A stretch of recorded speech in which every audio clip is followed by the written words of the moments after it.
Hey guys, thanks for tuning in to another video on ForgottenWeapons.com.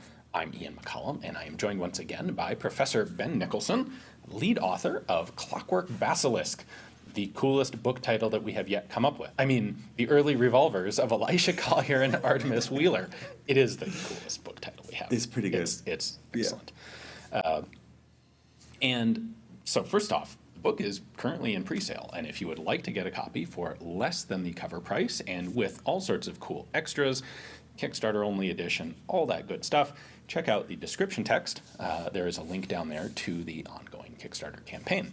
Now, what we're here to talk about today is like Collier and Colt and how these go together. Because in the common knowledge, everyone knows that, well, Colt, of course, was fantastically successful. And Colt invented the modern revolver. And he was successful because he was able to combine the three big operations of rotating the cylinder, locking the cylinder, and priming. With percussion cap, it would be just cocking the system, all into one mechanical motion. Right. And that was his novel idea, and that's why he was so successful. But the reality is not so much, because of course Collier did that 20 years earlier, 1818. But then there were people who did it before Collier. Right. How far does that go back? What guns do we actually, not speculative, not some frivolous patent, but physical guns that do that? What's out there? What exists? Well, there are two weapons, one of which is in the Royal Armouries, and the other was once in the Royal Armouries and now is in the Colt collection in Hartford, Connecticut. That must be a complete coincidence. It's a story in itself, right? And these are weapons that have a hand that pushes the ratchet and resets to the new chamber, and then there is a cylinder stop that aligns it, and then a mechanism that opens a pan and drops some primer in it. Okay, so that is the big three. The big three. And when do these two date from? Okay, so hold on to your chair, 1660 and 1690. So that's over 150 years before Colt. Right. This was already being done. Right. All right. Right. So there is some question as to how did Colt get his patent then? If there is this prior art that's out there. Sure. Okay, so we've got two problems that Colt had to solve. Okay. One is to kind of bury the fact that there was 150-year-old guns that did what he did.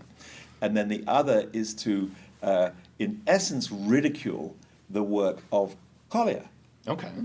Who also sold that big three. Because Collier, those old guns, I could see those being forgotten. It's a dusty thing in the back of the Tower of London. But Collier's within recent memory, and Collier's getting newspaper articles about him in the 1820s. Right. So what did he? How? You said he ridiculed Collier. What's the story? What was going on? Well, Colt knew fully well that Collier had gotten the big three working. There's a small group of guns where Collier has a quite complicated, we do understand that, spring mechanism that you wound up before you fired the 7 shots. And every time you pull back, it goes ka-ching and out flies a bullet, a ball.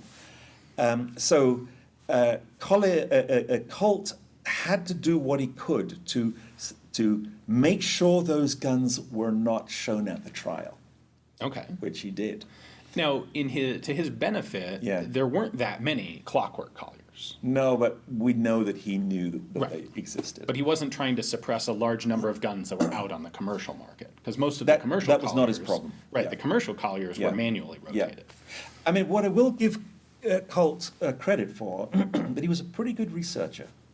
And he went over, or his team went over, probably he himself, and squirreled around the British Armoury at the Tower of London at that time, and looked at and referred to and copied these systems. So I'm pleased about that Okay. he was able to do that, and he made in 1851 this wonderful lecture, which is actually fascinating, whereby he gives a really concise history of the revolver Okay. from way back when. Now, in that list, the 11th example that he brings up is an ingenious revolver that has a interesting system, but he doesn't illustrate it, and he clearly did not bring it to the meet. And Okay. we reckon he had the guns on the table, much like yourself. And so during the lecture, he would say, this is how this works. But that one with the hand and the ratchet, nowhere to be seen. Okay, and is that the gun that disappeared out of the Royal Armories No, and into no, Colt's collection? No. Okay. That's another one that he had clearly been working with back in Hartford. Okay. And Jonathan Ferguson, who's totally onto this and just going through every record he can, has found a record for that gun being in the Royal Armories, and then, poof, it disappears and is in Colt's collection. One could hypothesize, perhaps, that Yes. Colt is working on his own patent and his own system, Yes. and realize either uses this as, aha, this is how we can make this work. Yeah. I don't know. He could have perhaps straight up copied the concept, or he could have arrived at the concept independently, Yeah. and then discovered this prior example and gone, oh, this is going to be a problem. Yeah. Let me see if I can perhaps wheedle it out of the Royal Armories Yeah. and stash it away in my basement so no one knows about it. Well, I mean, there would be two reasons why he would he would like disappear the gun. One is that it demonstrates that the principle, right? You have the principle and the practice; they're not the same thing. That's true. And Yes. this was a big part of the trial. Okay. And if Colt, which he managed to do, disappeared all of the principles, then then the jury would be relying on the practical. Okay. So if you make sure that none of Collier's wind-ups are there, if you make sure that the patent that is presented is in French that no one can read, and that for one reason or another no one translated the English patent, and that the Wheeler American patent, no one knows where it is. So we should give people a little bit of background. Yeah, here. okay, sure. The trial we're talking about is 1851. Yes, and two. Okay. Well, there are two separate trials. Yes. And it is essentially Colt suing first Wesson and Leavitt Leavitt, for making a mechanically operated revolver Yeah. in violation of his patent. And Wesson and Leavitt's defense is your patent's invalid because other people did this first. Right. But Wesson and Leavitt have some kind of crummy lawyers. Right. And Colt has, at this point, the money to have some really good lawyers. Yes. And Wesson and Leavitt are not able to, for whatever reason, they don't get the Collier patent from the UK. Yes. The Wheeler patent, which is the same system, Yes. patented in the U.S., well, the U.S. Patent Office burned down in 1836. Right. And so the government copy of that patent is gone. Toast. Wheeler still had his copy of the patent. Yes. And it goes whoop, and disappears Yeah. and does not show up at the trial. Yeah. And one could certainly hypothesize that Colt or his team or his lawyers Yeah. found it and bought it and stuck it in the basement too, Sure. so that it couldn't show up. Sure. The French patent, which is the third place the Yes, Collier was yes, patented, the yes. French patent does show up at the trial. Yes. But no one does a really good job of translating it into English, and it's kind of wasted potential. Like, it could have shown that this system existed, but Wesson and Leavitt's not so great lawyers just aren't able to pull it off. Right. And then they're unable to. Now, they actually brought Collier. Elisha Collier was back in the U.S., and they brought him in as a witness, Sure. right? Sure. Yeah. They described him as a sort of aquiline, elegant gentleman, which he probably was by then because he'd been, in England for a number of years. For a number of decades, yeah. Yeah. And hung out with these super sophisticated aristocrats. Right, he was out shooting with the second son of the King of England. Absolutely. Which is a remarkable feat for an Anybody, American in sure. the 1820s. Right. Just on the, just past not just our independence, but the War of 1812. Yeah. Yeah. And Interesting that business was all that anybody cared about. Yeah. Like, let's get, we've done the war, let's get back into making money, right? yeah. So anyway, why wasn't he able to get up on the stand and go, oh yeah, I did that, and like here's my military trials report from the UK. The problem was There was no evidence. The Okay. gun that he had designed that did this wasn't there. Okay. So you can say, this is what I did, this is what I did all day long, but unless there's some hard evidence. But then Blunt and Sims had a go at reverse engineering from descriptions, because they were very, very capable gunsmiths. Blunt and Sims were also being sued for patent infringement here, right? Right. Okay. They're in this as well, because Colt, from what we can work out, went after all the Pepperbox designers in the second trial, and Allen and Thurber said, "Okay, here's 10 grand, leave us alone." But Blunt and Sims, they basically shut them down, Okay. and from making ring pull Pepperboxes. So this sounds kind of like the trial, like the pump action shotgun trial between Bannerman and Winchester. Yeah. Where Winchester went and found some patents, and the Winchester tool room made working models of the guns Right. to show as evidence. Right. So Blunt and Sims tried to do that by making their own did. Clockwork Collier. They did, but it was clunky, not handsome, and there were little. By the way, this gun is in Los Angeles at the Autry Museum. So it still exists. It does still Oh, that's exist. cool. So for the Los Angelinos, you can kind of pop down there and look at their incredible Colt collection, but also this Collier type. Okay. And did it not work? Or was it just unimpressive to the extent? Yeah, I mean, I will say that it worked, but we tried to take it apart, but there was a nut that just would not come off. So we couldn't get inside the gun to see how it had been made. But it did not copy the patent. It copied the idea of the patent. Okay. So once again, it's like bad evidence. Okay. You know what interests me about this is that patents are powerful things. And you can be, Joe Schmo, like Forsyth, vicar in the blue beyond of Scotland, who has this great idea because his ducks don't like the flash, and suddenly he is a serious figure. And I think that it's important that when we have ideas, we act on them and go for that patent. Yeah. And the beauty of America and the other patent-abiding countries is that patents are important. They are.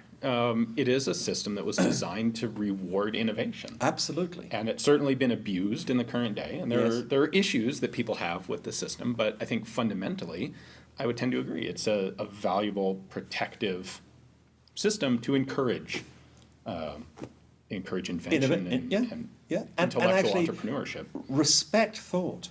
Yeah. Yeah.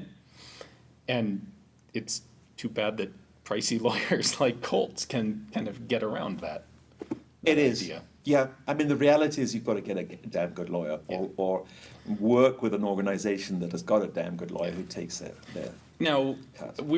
I at least am being pretty harsh on Sam Colt here today.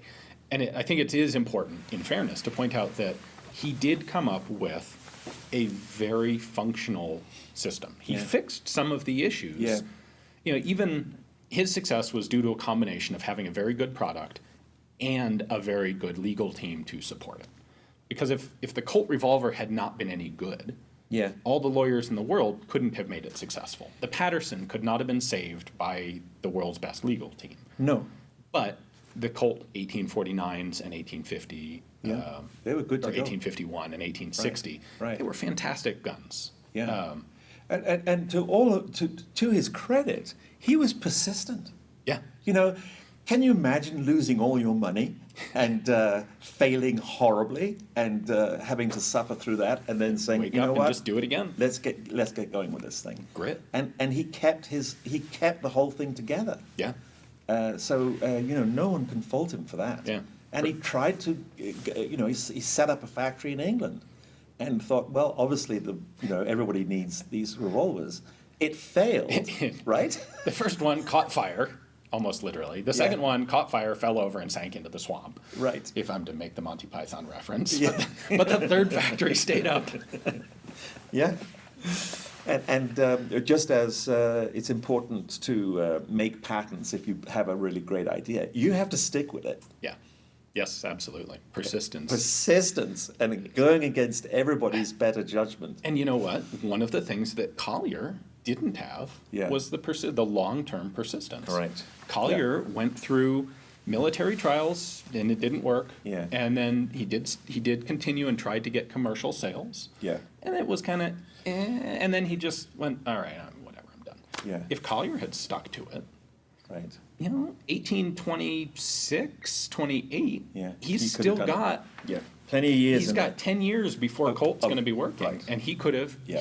had the design Right. improved to the point that Colt would not have had the opportunity Yeah. to create something. We'll also say that this sense of persistence with making this book is a lot of the project. I can believe And that people said, no, ridiculous. There was one gun, I won't mention which one, where the museum said, no, you're going to have to ultimately be paid $5,000 to study and have photographed this gun. And even my team that I work with said, no, Ben, this is ridiculous. And I said, no, I'm going to do it. I don't have $5,000, but, and because of that, the book succeeded. That's fantastic. You've got to take the risk. Yeah. Yep.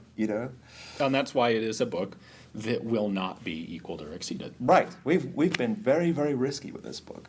Well, And not done, we haven't been sensible. We've just plowed through and gotten to the other side.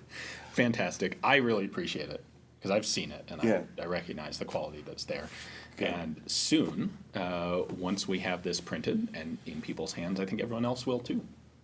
Good. So if you guys want to get in a pre-order, price is reduced from what it will be on the cover, and we have some cool Kickstarter-only options and a bunch of cool accessory elements to the book, bookmarks and ex libris labels, and this fantastic full-scale patent drawing From which you poster. can build your own Collier, by the way. It's a 200-year-old drawing, but But man, it's a cool. absolutely. drawing. Perfect Yeah. poster material. Get out your plotter. Right? Yes. Anyway, all of this is available in the Kickstarter, which is currently ongoing. There's a link to that in the description text below, so check it out, and thanks for watching.